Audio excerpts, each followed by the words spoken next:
നമസ്കാരം. ജെറുസലേമിൻ്റെ ചരിത്രം പറയുമ്പോൾ നമ്മൾ ആദ്യമേ പറഞ്ഞു വെച്ചത് പാലസ്തീന എന്ന ആ സ്ഥലത്തിൻ്റെ പേര് BC 5-ാം നൂറ്റാണ്ട് മുതലെങ്കിലും ആ പ്രദേശത്തിനുണ്ടായിരുന്നു എന്നുള്ള ചരിത്ര വസ്തുത നമ്മൾ നേരത്തെ പറഞ്ഞു വെച്ചു. പിന്നീട് നമ്മൾ അതിനെ സംബന്ധിച്ച് കണ്ടത് ഒരു പ്രധാന സംഗതി അബ്ദുള്ള അൽ മലിക് എന്ന് പറയുന്ന ഒരു ഖലീഫ, ഉമൈദ് ഖാലിഫേറ്റിൻ്റെ ഭാഗമാണ്. അദ്ദേഹം 685-ൽ ജെറുസലേമിലെത്തി ഡോം ഓഫ് റോക്ക് നിർമ്മിക്കുന്നു. ആ ഡോം ഓഫ് റോക്കിൻ്റെ അടിയിലുള്ള കല്ല്, ആ കല്ലിനെ അത് മുഹമ്മദ് നബി അതിൻ്റെ മുകളിൽ നിന്നാണ് സ്വർഗത്തിലേക്ക് കയറിപ്പോയതൊരു കഥ അദ്ദേഹം ഉണ്ടാക്കുന്നു. വാസ്തവത്തിൽ ഖുറാനിൽ അങ്ങനെ ഒരു കഥയില്ല, അത് അദ്ദേഹം നിർമ്മിച്ച ഒരു കഥയാണ്. അത് പിന്നീട് 800 അദ്ദേഹത്തിൻ്റെ ഈ കാലഘട്ടവും കഴിഞ്ഞ് 150 വർഷം കഴിഞ്ഞ് ക്രോഡീകരിക്കപ്പെട്ടുള്ള ഹദീസുകളിലാണ് മുഹമ്മദ് നബി ഈ കല്ലിൻ്റെ മുകളിൽ നിന്നാണ് ഒരു ജിബ്രീൽ എന്ന് പറയുന്ന ഒരു മലാഖയുടെ കൂടെ ആകാശത്തിലേക്ക് പോയതെന്നും അങ്ങനെ ഈ കല്ലിൻ്റെ മുകളിൽ ഈ മുഹമ്മദിൻ്റെയും കൂടാതെ ജിബ്രീലിൻ്റെയും കാൽപാദങ്ങൾ പതിഞ്ഞു കിടക്കുന്നുണ്ട് എന്നുള്ള കഥയൊക്കെ പിന്നീട് വരുന്ന കഥകളാണ്. വാസ്തവത്തിൽ ഇത് ഈ അബ്ദുൽ അൽ മാലിക് ഉണ്ടാക്കിയ ഒരു കഥയാണ്. കാരണം അദ്ദേഹത്തിൻ്റെ കയ്യിൽ നിന്ന് മെക്ക നഷ്ടപ്പെട്ടു പോയി. അപ്പം മെക്ക പോലെ പ്രാധാന്യമുള്ള, മുഹമ്മദുമായി ബന്ധപ്പെട്ട് പ്രാധാന്യമുള്ള ഒരു സ്ഥലം അദ്ദേഹത്തിന് ആവശ്യമുണ്ടായിരുന്നു. അപ്പോൾ അദ്ദേഹം വളരെ പ്രശസ്തമായ ജെറുസലേമിനെ തന്നെ അത് മുഹമ്മദിൻ്റേതാണ് എന്ന് വരുത്തി തീർക്കാൻ വേണ്ടി ഒരു കഥ നിർമ്മിക്കുകയാണ് ചെയ്തത്. അപ്പോൾ ആ കഥ നിർമ്മിച്ച കാര്യവും നമ്മൾ പറഞ്ഞു. അത് കഴിഞ്ഞപ്പോൾ നമ്മൾ ഈ ജെറുസലേമിൻ്റെ കഥ ഈ ഇസ്ലാമിക് ഇൻവാഷന് ശേഷമുള്ള, അല്ലെങ്കിൽ ഖലീഫമാർ ജെറുസലേമിനെ പിടിച്ചടക്കിയതിന് ശേഷമുള്ള അതിൻ്റെ ചരിത്രം നോക്കിയാൽ 638-ലാണ് ഖലീഫമാർ അത് പിടിച്ചടക്കുന്നത്. ഏതാണ്ട് 969 വരെ, ഏതാണ്ട് ഒരു 340 വർഷം അത് ഖലീഫമാരുടെ കയ്യിലായിരുന്നു. ഖലീഫമാരുടെ സെൻറ്റേഴ്സ് മാറി മാറി വരും. അത് മെക്കയോ അല്ലെങ്കിൽ ഡമാസ്കസോ ഒക്കെ ആയിട്ട് അവർ ഭരിക്കുന്ന സെൻറ്റേഴ്സ് മാറി വരും. എന്തായാലും ജെറുസലേം അവരുടെ കസ്റ്റഡിയിലായിരുന്നു അത്രയും കാലം. അത് കഴിഞ്ഞ് തുർക്കിയിൽ നിന്നുള്ള മുസ്ലിങ്ങൾ, തുർക്കികൾ ആ കാലഘട്ടത്തിൽ പ്രബലരായി വന്നു. അങ്ങനെ തുർക്കിയിൽ നിന്നുള്ള മുസ്ലിം സുൽത്താൻമാർ 969 മുതൽ 1099 വരെ ഈ ജെറുസലേമിനെ ഖലീഫമാരുടെ കയ്യിൽ നിന്ന് പിടിച്ചെടുത്ത് അവർ കയ്യിൽ വെച്ചു. അപ്പോഴും ഇസ്ലാമിക് റൂള് തന്നെയാണ്. പിന്നീട് 1099 മുതൽ AD 1099 മുതൽ 1187 വരെ അത് കുരിശ് യുദ്ധക്കാർ പിടിച്ചടക്കി അവരുടെ കയ്യിൽ വെച്ചു. അപ്പോൾ ആ ഒരു കാലഘട്ടത്തിൽ അത് കുരിശ് യുദ്ധക്കാരുടെ കയ്യിലായിരുന്നു. ഈ പറയുന്ന 1099 മുതൽ 1187 വരെയുള്ള കാലഘട്ടത്തിൽ അത് കുരിശ് യുദ്ധക്കാരുടെ കയ്യിലുള്ള ഒരു പ്രദേശമായിരുന്നു. പിന്നീട് അത് കുരിശ് യുദ്ധക്കാരുടെ കയ്യിൽ നിന്ന് ഇസ്ലാമിക് ഡൈനാസ്റ്റികൾ പിടിച്ചിറക്കി. അപ്പോഴത്തേക്കും കുറേ അധികം ഇസ്ലാമിക് ഡൈനാസ്റ്റികൾ ആ പ്രദേശത്തൊക്കെ ഫോം ചെയ്തു.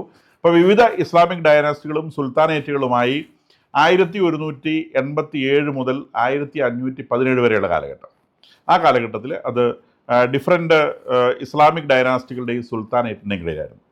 1517-ലാണ് ഓട്ടോമൻ എംപയർ എന്ന് പറയുന്ന 514-ൽ മാത്രം സ്ഥാപിതമായ തുർക്കി കേന്ദ്രീകൃതമായി സ്ഥാപിതമായ ഒരു ഓട്ടോമൻ എംപയർ എന്ന് പറയുന്ന സംഗതി അത് വളരെ പെട്ടെന്ന് മിഡിൽ ഈസ്റ്റിലും ആഫ്രിക്കൻ രാജ്യങ്ങളിലേക്കൊക്കെ വ്യാപിച്ച കഥയൊക്കെ നമുക്കറിയാം. അപ്പോൾ അവർ ജെറുസലേമിൽ എത്തുന്ന 1517-ലാണ്. 1517-ൽ ജെറുസലേം അവർ കൈയടക്കുന്നു. അങ്ങനെ അതൊരു വലിയ സാമ്രാജ്യമായിരുന്നു. റോമാ സാമ്രാജ്യം കഴിഞ്ഞ് പിന്നീട് ലോകം കണ്ട ഏറ്റവും വലിയൊരു സാമ്രാജ്യമാണ് ഈ ഓട്ടോമൻ എംപയർ എന്ന് പറയുന്നത്. തുർക്കിയായിരുന്നു അതിൻ്റെ ആസ്ഥാനം. തുർക്കിയിലെ ഇസ്തംബൂൾ എന്ന് പറയുന്ന സ്ഥലമായിരുന്നു ആസ്ഥാനം. അവർ ഈ ജെറുസലേം പിടിച്ചിറക്കുന്നത് 517-ലാണ്. അപ്പം 517 മുതൽ 917 വരെയുള്ള കാലഘട്ടം അവരുടെ കസ്റ്റഡിയിലായിരുന്നു ഈ ജെറുസലേം ഉണ്ടായിരുന്നത്. പിന്നീട് നമുക്കറിയാം ഫസ്റ്റ് വേൾഡ് വാർ വരുന്നു. ഫസ്റ്റ് വേൾഡ് വാറിൻ്റെ ഭാഗമായി ബ്രിട്ടീഷുകാർ ഈ പ്രദേശം, ഈ പാലസ്തീന എന്ന് പറയുന്ന പ്രദേശം ഓട്ടോമൻ എംപയറിൻ്റെ കയ്യിൽ നിന്ന് പിടിച്ചെടുക്കുന്നു. അങ്ങനെ അത് ബ്രിട്ടീഷ് മാൻഡേറ്റായി മാറുന്നു. ആ പ്രദേശം ബ്രിട്ടീഷ് മാൻഡേറ്റ് ആവും. അപ്പോൾ ഫസ്റ്റ് വേൾഡ് വാറിന് മുമ്പ് തന്നെ ഇപ്പോൾ യൂറോപ്യൻ ശക്തികളുടെ വളർച്ചയൊക്കെ നമുക്കറിയാം. നമുക്കിവിടെ 1495 വാസ്കോ ഡി ഗാമ വന്ന കഥയും അതിനേക്കാൾ പിന്നീട് കൊളംബസ് അമേരിക്കയിൽ എത്തുന്ന കഥയൊക്കെ നമുക്കറിയാം. ആ ഒരു കാലഘട്ടത്തിലാണ് യൂറോപ്യന്മാർ അവിടുന്ന് എക്സ്പെഡീഷൻ പസഫിക് ഓഷ്യൻ, അറ്റ്ലാന്റിക് ഓഷ്യനിലൂടെ എക്സ്പെഡീഷൻ നടത്തി ആഫ്രിക്ക ചുറ്റി പല പല കോളനികളൊക്കെ സ്ഥാപിച്ച് യൂറോപ്യൻ രാജ്യങ്ങൾ പ്രബലമായി വരികയും അങ്ങനെ ഒരു 17-ാം നൂറ്റാണ്ടിൻ്റെ അവസാനത്തോടെ 18-ാം നൂറ്റാണ്ടിൻ്റെ ആരംഭത്തോടെയൊക്കെ ശക്തി പ്രാപിച്ച യൂറോപ്യൻ രാജ്യങ്ങൾ ഓട്ടോമൻ എംപയറിന് നേരെ യുദ്ധം തുടങ്ങുകയും അങ്ങനെ യുദ്ധം തുടങ്ങി അവരെ ആഫ്രിക്കയുടെ വടക്കൻ ഭാഗത്ത് നിന്ന് ഒതുക്കി അങ്ങനെ അവസാനം വേൾഡ് വാർ 1 ഓട്ടോമൻ എംപയറിനെ തടച്ച് ഇല്ലാതാക്കിയ കഥയൊക്കെ അത് വേറൊരു ചരിത്രമാണ്. നമുക്ക് പിന്നീട് ഒരു ചരിത്രമായിട്ട് പറയാൻ പറ്റും. അപ്പോൾ എന്തായാലും ശരി, ഫസ്റ്റ് വേൾഡ് വാറോടെ ഈ ഓട്ടോമൻ എംപയർ എന്ന് പറഞ്ഞാൽ ആ സാധനം ഇല്ലാതായി പോവുകയാണ്. തുർക്കി ആസ്ഥാനമായിട്ടുള്ള ഓട്ടോമൻ എംപയർ തകർന്നു പോകുന്നു. തുർക്കി അടക്കമുള്ള രാജ്യങ്ങൾ ബ്രിട്ടൻ പിടിക്കുന്നു. ഈ സ്ഥലങ്ങളെല്ലാം ബ്രിട്ടൻ പിടിക്കുന്നു. തുർക്കിയിലടക്കമുള്ള ഭരണമാറ്റമൊക്കെ സംഭവിക്കുന്നു. അപ്പോൾ നമ്മളെ സംബന്ധിച്ച് തുർക്കിയല്ല വിഷയം, ഇവിടെ പാലസ്തീനയാണ് വിഷയം. അപ്പോൾ ഈ പാലസ്തീന അടങ്ങുന്ന പ്രദേശം ബ്രിട്ടീഷ് മാൻഡേറ്റ് എന്ന പേരിൽ ബ്രിട്ടീഷുകാരുടെ കയ്യിൽ വരുന്നു എന്നതാണ് സംഭവം. അപ്പം അതിനിടയിലൂടെ ഈ സയനിസ്റ്റ് മൂവ്മെൻറ്റ് എന്ന് പറയുന്നൊരു സാധനം യൂറോപ്പിൽ ഡെവലപ്പ് ചെയ്ത് വരുന്നുണ്ട്. പല കാരണങ്ങൾ കൊണ്ടും ജൂതന്മാർ യൂറോപ്പിൽ അനുഭവിച്ചിരുന്നത് ഒരു സുഖജീവിതമായിരുന്നില്ല.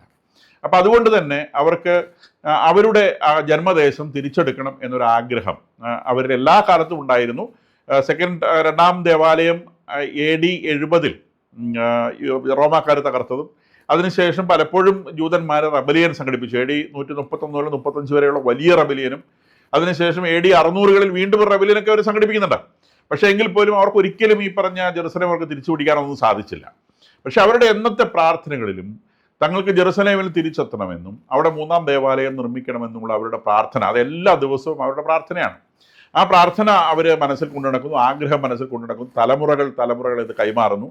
അപ്പോൾ ഈ AD 70 ശേഷം നമ്മളിങ്ങോട്ട് നോക്കി ഒരു 10-20 തലമുറകൾ കഴിഞ്ഞിട്ടാണ് ഈ 1850-കളിലൊക്കെ യൂറോപ്പിൽ ഈ സയനിസ്റ്റ് പ്രസ്ഥാനത്തിന് വേര് മുളയ്ക്കുന്നത്. അങ്ങനെ സയനിസ്റ്റ് പ്രസ്ഥാനത്തിന് വേര് മുളയ്ക്കുന്നു. അവരാദ്യം ഈ ലവേഴ്സ് ഓഫ് സയോൺ, സയോൺ എന്നുള്ളത് സിയോൻ എന്നുള്ള വാക്കാണ്. സിയോൻ എന്ന് പറഞ്ഞാൽ ജെറുസലേമിൻ്റെ വേറൊരു പേരാണ്. അപ്പം നമ്മൾ സിയോൻ മാമല മേലെ എന്നൊക്കെ പറഞ്ഞ് പാട്ട് പാടുന്നുണ്ടല്ലോ. അപ്പോൾ അതുപോലെ ഈ സയനിസ്റ്റ് മൂവ്മെൻറ്റ് എന്ന് പറഞ്ഞാൽ ജെറുസലേം മൂവ്മെൻറ്റ് എന്ന് തന്നെയാണ് അർത്ഥം. അപ്പോൾ ഈ സയനിസ്റ്റ് മൂവ്മെൻറ്റ് ഉണ്ടാവുന്നത് ആദ്യം ലവേഴ്സ് ഓഫ് സയോൺ എന്ന് പറഞ്ഞുകൊണ്ട് യൂറോപ്പിലെ വിവിധ രാജ്യങ്ങളിൽ ഒരു തരം ഗ്രൂപ്പുകൾ ഫോം ചെയ്യാണ്. അപ്പോൾ അവർ ഇങ്ങനെ പ്രാർത്ഥനാ ഗ്രൂപ്പുകളാവുന്നു. അവർ ഈ പിന്നെ സയോണിലേക്ക്, ദറ്റ് മീൻസ് ജെറുസലേമിലേക്ക് തങ്ങൾക്ക് തിരിച്ചു പോകാൻ സാധിക്കണമേ എന്ന് പറഞ്ഞുകൊണ്ടുള്ള പ്രാർത്ഥനകൾ ഓർഗനൈസ് ചെയ്യുന്നു. കുറേ ആളുകൾ കൂട്ടമായിട്ട് ജെറുസലേമിലേക്ക് കുടിയേറുന്നു. അങ്ങനെ ജെറുസലേമിലേക്ക് കുടിയേറുന്ന ആ പ്രോസസ്സിനെ അവർ ആലിയ എന്നാണ് വിളിച്ചിരുന്നത്. ആലിയ എന്ന് പറഞ്ഞാൽ റിട്ടേൺ ടു ജെറുസലേം എന്നാണ്.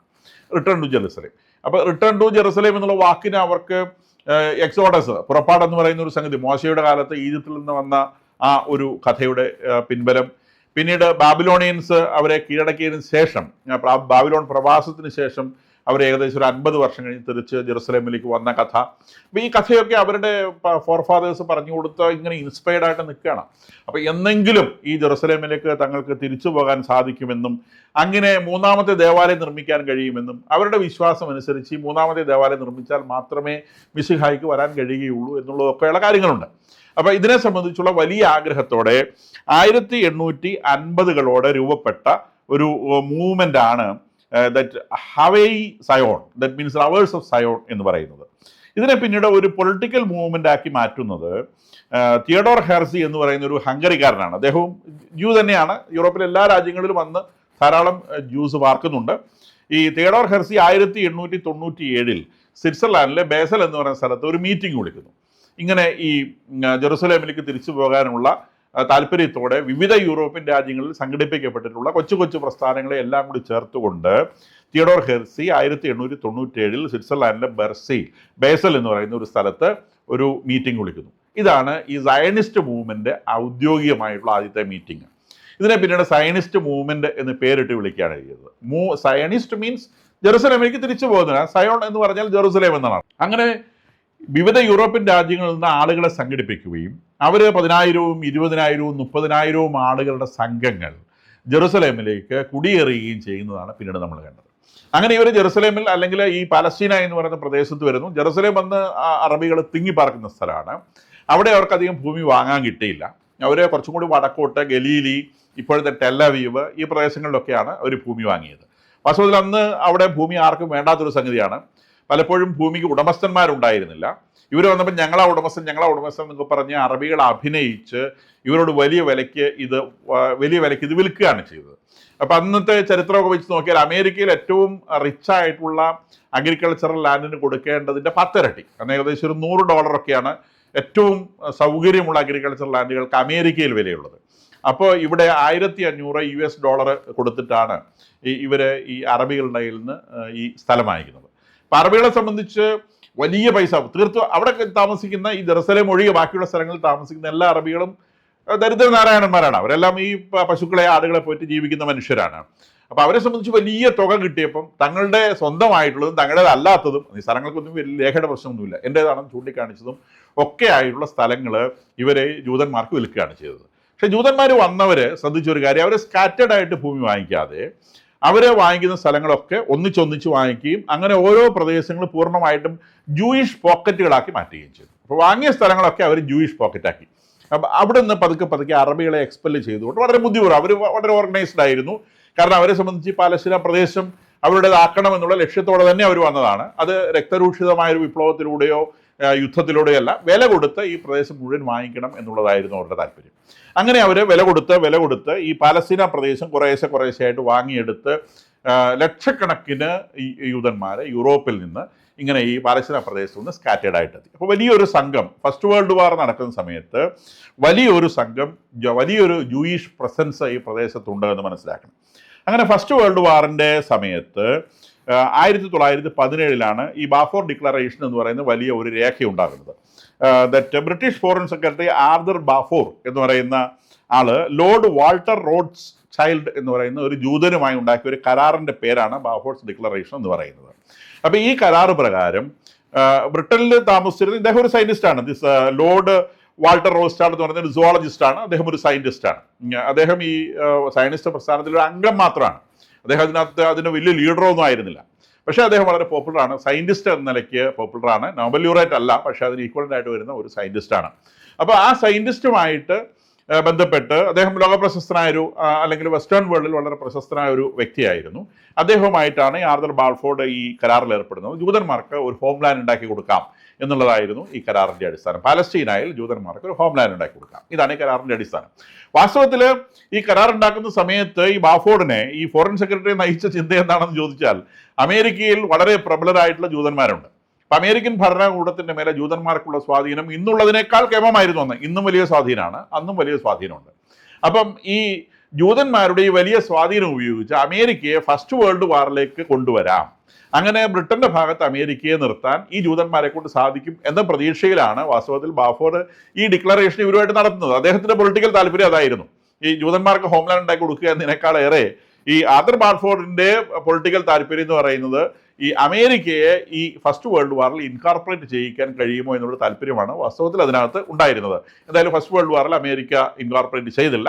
അല്ലാതെ തന്നെ ബ്രിട്ടനും സഖ്യകക്ഷികൾക്കും ചേർന്ന് ജർമ്മൻ ഭാഗത്തിനെ തോൽപ്പിക്കുവാനും അങ്ങനെ ഫസ്റ്റ് വേൾഡ് വാർ ജയിക്കാനും കഴിയുമെന്നൊക്കെ ഉള്ളത് നമുക്കറിയുന്ന കാര്യമാണ്. എന്തായാലും ഫസ്റ്റ് വേൾഡ് വാർ കഴിഞ്ഞപ്പോൾ ഈ പ്രദേശം, ഇപ്പം നമ്മൾ പാലസ്തീന എന്ന് വിളിക്കുന്ന ഈ പ്രദേശം ഈ ബ്രിട്ടീഷ് മാൻഡേറ്റിൻ്റെ കീഴിൽ വന്നു, അങ്ങനെ ബ്രിട്ടീഷ് ഭരണത്തിൻ്റെ കീഴിൽ വന്നു. അങ്ങനെ ബ്രിട്ടീഷ് മാൻഡേറ്റിൻ്റെ കീഴിൽ അതിൻ്റെ തെക്ക് ഭാഗവും അതിൻ്റെ വടക്കൻ ഭാഗങ്ങൾ ഫ്രാൻസിൻ്റെ കീഴിലും വന്നു. അതായത് ഫ്രഞ്ച് പടയും ബ്രിട്ടൻ്റെ പടയും ഒന്നിച്ചു ചേർന്നിട്ടാണ് ഈ പ്രദേശം പിടിച്ചടക്കിയത്. അപ്പോൾ ഒരു വീതം വെച്ച സമയത്ത് അതിൻ്റെ വടക്കൻ ഭാഗങ്ങൾ, ഇന്നത്തെ ലെബനോൺ എന്ന് പറയുന്ന സ്ഥലം, അത് ഫ്രഞ്ച് മാൻഡേറ്റായും അതിൻ്റെ തെക്കൻ പ്രദേശം, ഇന്ന് നമ്മൾ ഇസ്രായേൽ എന്ന് വിളിക്കുന്ന പ്രദേശം, അതിനെ ബ്രിട്ടീഷ് മാൻഡേറ്റായും തീരുമാനിച്ചു. അപ്പോൾ പഴയ ജൂതന്മാരുടെ പാലസ്തീന പ്രദേശവുമായി ഇത് മാച്ച് ചെയ്യുന്നത് കൊണ്ടാണ് ഈ ബ്രിട്ടീഷുകാർ അതിനെ പാലസ്തീന എന്ന് വിളിച്ചത്. അതിനെ പ്രൊട്ടക്ടറേറ്റ് എന്നാണ് വിളിക്കുക. പാലസ്തീനിയൻ പ്രൊട്ടക്ടറേറ്റ് എന്നൊരു പേരിട്ടാണ് പ്രദേശത്തെ വിളിച്ചത്. ആ പാലസ്തീന എന്നുള്ള പേര് വിളിക്കാനുള്ള കാരണം ഇത് പണ്ടത്തെ ജൂതന്മാരുടെ പാലസ്തീന തന്നെയാണ് എന്ന അർത്ഥത്തിലാണ്. വാസ്തവത്തിൽ പാലസ്തീന എന്ന പേര് ജൂതന്മാരുമായിട്ട് അസോസിയേറ്റഡ് ആണ്. പാലസ്തീനികളെന്ന് വാസ്തവത്തിൽ ജൂതന്മാരെയാണ് വിളിക്കേണ്ടത്, അല്ലാതെ അവിടെ താമസിക്കുന്ന അറബികളെ അല്ല വിളിക്കേണ്ടത്. അപ്പോൾ അവർ പാലസ്തീന എന്ന് പേരിട്ടു. കൂടാതെ ഇന്ന് നമ്മൾ കാണുന്ന ഈ ജോർദാൻ എന്ന് പറയുന്ന പ്രദേശം, അതിന് ട്രാൻസ് ജോർഡാൻ എന്ന് പറഞ്ഞാൽ ജോർദാൻ നദിയുടെ അപ്പുറത്തുള്ള പ്രദേശം എന്ന അർത്ഥത്തിലാണ്. വാസ്തവത്തിൽ അതിനങ്ങനെ ഒരു ദീർഘമായ ചരിത്രമൊന്നുമില്ല. നിരന്തരം അത് ഒട്ടോമൻ എംപയറിന്റെ കീഴിലുള്ള ഒരു പ്രദേശമായിരുന്നു എന്നല്ലാതെ അതിനു മുൻപ് ഏതെങ്കിലും ഒരു ഡൈനാസ്റ്റികൾ അല്ലെങ്കിൽ രാജവംശം കൃത്യമായി കൈവശം വെച്ചിരുന്ന ഒരു സ്ഥലമൊന്നും അല്ലാതെ പല പല ആളുകളുടെ കയ്യിലൂടെ കടന്നു പോയിരുന്ന ഒരു സ്ഥലം എന്ന രീതിയിൽ മാത്രമാണ് ജോർദാന്റെ ഒരവസ്ഥ. ജോർദാൻ എന്ന് ഇപ്പോൾ നമ്മൾ വിളിക്കുന്ന സ്ഥലം, അതിന് മുൻപ് അങ്ങനെ കൃത്യമായ ഒരു പേര് പോലും ഉണ്ടായിരുന്നില്ല. ട്രാൻസ് ജോർദാൻ എന്നതുകൊണ്ട് ജോർദാന്റെ കിഴക്ക് ഭാഗത്തുള്ള പ്രദേശം, ജോർദാൻ നദിയുടെ കിഴക്ക് ഭാഗത്തുള്ള പ്രദേശം, അല്ലെങ്കിൽ ജോർദാൻ വാലി എന്ന് വിളിക്കുന്ന ജോർദാൻ നദി ഒഴുകുന്ന ഒരു വലിയ വാലി ഉണ്ട്, രണ്ട് കുന്നുകൾക്കിടയിലുള്ള ഒരു വാലി ഉണ്ട്. ആ വാലിയാണ് ശരിക്കും ജോർദാനും ഇസ്രായേലും തമ്മിലുള്ള അതിർത്തി നിശ്ചയിക്കുന്നത്. ആ വാലിയിലൂടെയാണ് ഈ നദി ഒഴുകുന്നത്. അപ്പോൾ വാലിയുടെ കിഴക്ക് ഭാഗത്ത് കിടക്കുന്ന പ്രദേശം എന്ന അർത്ഥത്തിലാണ് ട്രാൻസ് ജോർദാൻ എന്നതിന് പേരിട്ടത്. ജോർദാൻ നദിയിൽ നിന്ന് വന്ന പേരാണ്, അല്ലാണ്ട് അത് പണ്ടേ ഉള്ളൊരു രാജ്യമൊന്നുമല്ല. അതിനെ കിങ് അബ്ദുള്ളയ്ക്ക് വാസ്തവത്തിൽ ബ്രിട്ടീഷുകാർ ഒരു സമ്മാനം പോലെ നൽകുകയാണ് ചെയ്തത്. അതിൻ്റെ കാരണം കിങ് അബ്ദുള്ളയുടെ നേതൃത്വത്തിലുള്ള ഒരു അറബ് റിബലിയൻ, ഈ അറബികളുടെ ഡയനാസ്റ്റികൾ എന്ന് പറഞ്ഞാൽ ഈ അറേബ്യൻ പ്രദേശങ്ങൾ മിഡിൽ ഈസ്റ്റ് മുഴുവൻ ചെതറിക്കിടക്കുന്നതാണ്. ഇവരുടെ ബന്ധങ്ങൾ അങ്ങനെയാണ്. ഖലീഫമാരുടെ അവർ രാജകുടുംബമാണ്. അപ്പോൾ അവർക്ക് പല സ്ഥലങ്ങളിലും അവർക്ക് കുഞ്ഞു കുഞ്ഞു രാജ്യങ്ങളുണ്ട്. ഇവരെല്ലാം തമ്മിൽ അങ്ങോട്ടും ഇങ്ങോട്ടും ബന്ധമുണ്ട്. ബ്രിട്ടനിലെ യൂറോപ്പിലെ പഴയ രാജാക്കന്മാർ തമ്മിൽ ബന്ധമുള്ളതുപോലെ തന്നെ മിഡിൽ ഈസ്റ്റിലെ എല്ലാ രാജകുടുംബങ്ങളും തമ്മിൽ കല്യാണം കഴിപ്പിച്ചും മരുമക്കളും ഒക്കെ ആയിട്ട് ബന്ധങ്ങളുണ്ട്. അപ്പം അങ്ങനെയുള്ള ബന്ധങ്ങളിൽ ഈ സിറിയ മുതൽ ഇറാഖ്, ദറ്റ് നമ്മളിപ്പോൾ കാണുന്ന Saudi Arabia, United Arab Emirates, ഈ കുഞ്ഞു രാജ്യങ്ങളെല്ലാം അങ്ങോട്ടും ഇങ്ങോട്ടും അവിടുത്തെ ഡൈനാസ്റ്റികൾ തമ്മിൽ ബന്ധപ്പെട്ട് കിടക്കുകയാണ്. അപ്പോൾ ഇതിൽ വാസ്തവത്തിൽ സിറിയ ബേസ്ഡ് ആയിട്ടുള്ള എമൈറ്റ് കിങ്ഡം എന്ന് പറയുന്ന ഒരു രാജകുടുംബം, ആ രാജകുടുംബത്തിൽപ്പെടുന്ന അബ്ദുള്ള എന്ന് പറയുന്ന ഒരു യോദ്ധാവ്, അദ്ദേഹം ഒരു അറബ് റിബലിയൻ നയിച്ച ഓട്ടോമാൻ എംപയറിനെതിരെ ഈ ബ്രിട്ടനെ സഹായിച്ചിരുന്നു യുദ്ധത്തിൽ. അവരെ സഹായിച്ചു എന്നതിൻ്റെ അടിസ്ഥാനത്തിൽ ഈ അബ്ദുള്ളയ്ക്ക് ഈ ട്രാൻസ് ജോർദാൻ എന്ന് പറഞ്ഞ പ്രദേശം അദ്ദേഹത്തെ അവിടുത്തെ രാജാവായി ബ്രിട്ടീഷുകാർ വാഴിക്കുകയാണ് ചെയ്തത്. അങ്ങനെയാണ് ഇപ്പോഴത്തെ അവിടുത്തെ ഈ ജോർദാനിലെ രാജകുടുംബം ഫോം ചെയ്തിട്ടുള്ളത്. അദ്ദേഹത്തിൻ്റെ മക്കളാണ് ഇപ്പോൾ അവിടെ രാജാക്കന്മാരായിട്ട് വാഴുന്നത്. വാസ്തവത്തിൽ ഈ ജോർദാൻ പ്രദേശത്തൊക്കെ കുടിയേറി വന്ന ആളുകളാണ് ഈ പാലസ്തീനികളെന്ന് ഇപ്പോൾ വിളിക്കുന്ന അവിടെ താമസിക്കുന്ന അറബികൾ. ഇവരങ്ങോട്ട് താമസം മാറ്റിയിരുന്ന ഈ പ്രശ്നമൊന്നും ഉണ്ടാകില്ലായിരുന്നു. അപ്പോൾ എന്തായാലും നമ്മളത് പിന്നീട് ഒരു വീഡിയോയിൽ നമുക്കതിനെക്കുറിച്ച് സംസാരിക്കാം. എന്തായാലും ശരി, അങ്ങനെ ഈ ഫസ്റ്റ് വേൾഡ് വാർ കഴിഞ്ഞ് 1921 ഈ ട്രാൻസ് ജോർദാൻ എന്ന് പറയുന്ന പ്രദേശം ഈ കിങ് അബ്ദുള്ള എന്ന് പറയുന്ന ആൾക്ക് ബ്രിട്ടീഷുകാർ കൈമാറുന്നു. പക്ഷേ അതൊരു ബ്രിട്ടീഷ് പ്രൊട്ടക്ടറേറ്റായി 46 വരെ തുടരുന്നുണ്ട്. 46 അതൊരു സ്വതന്ത്ര രാജ്യമായി മാറുന്നത്. അപ്പോൾ ഇതിൻ്റെയൊക്കെ കൾമിനേഷനായിട്ടാണ് ഈ 1948 ബ്രിട്ടീഷുകാരിൽ നിന്നും ബ്രിട്ടീഷുകാർ അവിടെ നിന്ന് പോകുന്ന സമയത്ത് ഈ ഇസ്രായേൽ എന്ന് പറയുന്ന രാജ്യം അവിടെ രൂപപ്പെടുന്നത് എന്ന് മനസ്സിലാക്കണം. അപ്പം അതിനിടയിലൂടെ ഈ സുൽത്താൻമാർ ചെയ്തൊരു പണിയുണ്ട്. ഇത് മുഹമ്മദ് നബി ഇവിടുന്ന് ഈ കല്ലെന്നാണ് സ്വർഗത്തിലേക്ക് അല്ലെങ്കിൽ ആകാശത്തിലേക്ക് പൊന്തിപ്പോയത് എന്ന് ഉള്ള കഥ മാത്രമല്ല, ആ കഥ കഴിഞ്ഞ് ഇവരെന്ത് ചെയ്തു, ഈ കഥ കൊണ്ട് നിൽക്കില്ല എന്ന് അവർക്കറിയാം. അതുകൊണ്ട് കുറച്ച് കഴിഞ്ഞപ്പോൾ ഇവർക്കറിയാം ഈ ജൂതന്മാരുടെ വിശ്വാസം അനുസരിച്ച് അവരുടെ മിശിഹ വരേണ്ടത് ഈ ടെമ്പിൾ മൗണ്ടിൻ്റെ ഈസ്റ്റേൺ ഗേറ്റിലൂടെയാണ്, ദാറ്റ് ഈസ് കിഴക്ക് ഭാഗത്തുള്ള ഗേറ്റിലൂടെയാണ്. നമുക്കറിയാം ഈശോ തൻ്റെ ജെറുസലേം ദേവാലയ പ്രവേശനം, ഓശാന ഞായർ എന്ന് വിളിക്കുന്ന ഞായറാഴ്ച ഈശോയുടെ ജെറുസലേം ദേവാലയ പ്രവേശനം ഈ ഈസ്റ്റേൺ ഗേറ്റിലൂടെയാണ് സംഭവിച്ചിട്ടുള്ളത്. അപ്പോൾ ഈസ്റ്റേൺ ഗേറ്റിലൂടെ മിശിഹ വരും എന്നുള്ള പ്രവചനം ക്രിസ്ത്യാനികളെ സംബന്ധിച്ച് അവിടെ അത് പൂർത്തിയാവുകയാണ്. നേരെ മറിച്ച് ജൂതന്മാരെ സംബന്ധിച്ച് പ്രവചനം പൂർത്തീകരിക്കപ്പെടുന്നില്ല. കാരണം അവരുടെ മിശിഹ വന്നിട്ടില്ല, അവർ മിശിഹയെ കാത്തിരിക്കുകയാണ്. അപ്പോൾ അവരുടെ മിശിഹ വരുന്നത് ഈസ്റ്റേൺ ഗേറ്റിലൂടെയാണ് എന്നുള്ളത് അവരുടെ വലിയ വിശ്വാസമാണ്. അപ്പോൾ ഈ വിശ്വാസത്തെക്കുറിച്ച് അറബികൾക്കും അറിയാം. അപ്പോൾ അതുകൊണ്ട് അവരെന്ത് ചെയ്തു, ഇവരുടെ കയ്യിൽ ഈ ടെമ്പിൾ മൗണ്ട് കിട്ടിയതിന് ശേഷം ഇവരാദ്യം ചെയ്തത് ഈസ്റ്റേൺ ഗേറ്റിൻ്റെ മുൻപിലുള്ള ഭാഗം അതിനെ ഒരു ഗ്രേവ് യാർഡാക്കി മാറ്റുകയാണ് ചെയ്തത്, ഒരു ശവപ്പറമ്പാക്കി മാറ്റി. കാരണം ഇവർക്കറിയാം മിശിഹ ഇവർ തടഞ്ഞാൽ നിൽക്കില്ല. അപ്പോൾ പിന്നെ എന്ത് ചെയ്യാൻ പറ്റും, മിശിഹ ഈ അശുദ്ധമായ സ്ഥലത്തൂടെ ഇങ്ങനെ വരരുത്, ഈ ശവത്തിൻ്റെ മുകളിൽ ചവിട്ടിക്കഴിഞ്ഞാൽ അശുദ്ധരാകുമെന്നൊരു ജൂയിഷ് വിശ്വാസമുണ്ട്. അപ്പോൾ ആ ജൂയിഷ് വിശ്വാസം കാരണം ജൂതനായിട്ടുള്ള മിശിഹ ഇതിലെ വന്നു കഴിയുമ്പോൾ ഈ ശവം കാണുമ്പോൾ ഓടിക്കോളും എന്ന് വിചാരിച്ച് ഇവരെ ഈസ്റ്റേൺ ഗേറ്റിൻ്റെ മുൻഭാഗം ഒരു ഗ്രേവ് യാർഡാക്കി മാറ്റി. ഇനി അതുകൊണ്ടും അവർക്ക് ഒരു ഉറപ്പ് കിട്ടാത്തതുകൊണ്ട് 1541 ഓട്ടോമാൻ സുൽത്താനായിട്ടുള്ള സുലൈമാൻ എന്ന് പറയുന്ന ആൾ ഈസ്റ്റേൺ ഗേറ്റ് സ്ഥിരമായിട്ട് വലിയ കരിങ്കൽ ഭിത്തി കെട്ടി അടച്ചു കളഞ്ഞു. ഇനി മിശിഹ വന്നാലും കരിങ്കൽ പൊളിച്ചകത്ത് കയറരുത്. അപ്പോൾ അതിനുവേണ്ടി അവിടെ ഒരു കരിങ്കൽ ഭിത്തിയും ഉണ്ടാക്കി. കൂടാതെ അതിൻ്റെ മുൻപിൽ വലിയൊരു ഗ്രേവ് യാർഡ് നിർമ്മിച്ചു. ആ ഗ്രേവ് യാർഡിൽ ഇപ്പോഴും അവർ ശവസംസ്കാരങ്ങൾ നടത്തുന്നുണ്ട്. എങ്ങാനും മിശിഹ വന്നു കഴിഞ്ഞാൽ അത് ഒട്ടും ചെയ്യാത്ത അല്ലെങ്കിൽ ചിഞ്ഞു തുടങ്ങുന്ന ഒക്കെ ഡിഫറെൻറ്റ് വേസിലുള്ള ശവങ്ങൾ ഉണ്ടാവണം. ഇപ്പം മിശിഹ അശുദ്ധി പേടിച്ചിട്ട് ആ വഴിക്ക് ഓടി രക്ഷപ്പെടണം എന്ന് വിചാരിച്ചിട്ട് അവരിപ്പോഴും അങ്ങനത്തെ കാര്യങ്ങൾ ചെയ്തുകൊണ്ടിരിക്കുന്നുമുണ്ട്. അപ്പോൾ എന്തായാലും ശരി, ഈ ഈസ്റ്റേൺ ഗേറ്റിനെ സംബന്ധിച്ചുള്ള ഈ കഥയുണ്ട്. അവിടേക്ക് ഈ ജൂതന്മാർ വന്നതിൻ്റെ ഉദ്ദേശം അവരുടെ തേർഡ് ടെമ്പിൾ ഉണ്ടാക്കി അവരുടെ മിശിഹയെ ഇൻവൈറ്റ് ചെയ്യുക എന്നുള്ളതാണ് അവരുടെ ലക്ഷ്യമെന്നും നമുക്ക് ഈ ചരിത്രം കേട്ടതിൽ നിന്ന് മനസ്സിലായിട്ടുണ്ടാവും എന്ന് ഞാൻ വിചാരിച്ചു. ഈ ചാനൽ നിങ്ങൾക്ക് ഗുണകരമായി തോന്നുന്നുണ്ടെങ്കിൽ ദയവായി സബ്സ്ക്രൈബ് ചെയ്യുക, ഫോർവേഡ് ചെയ്യുക.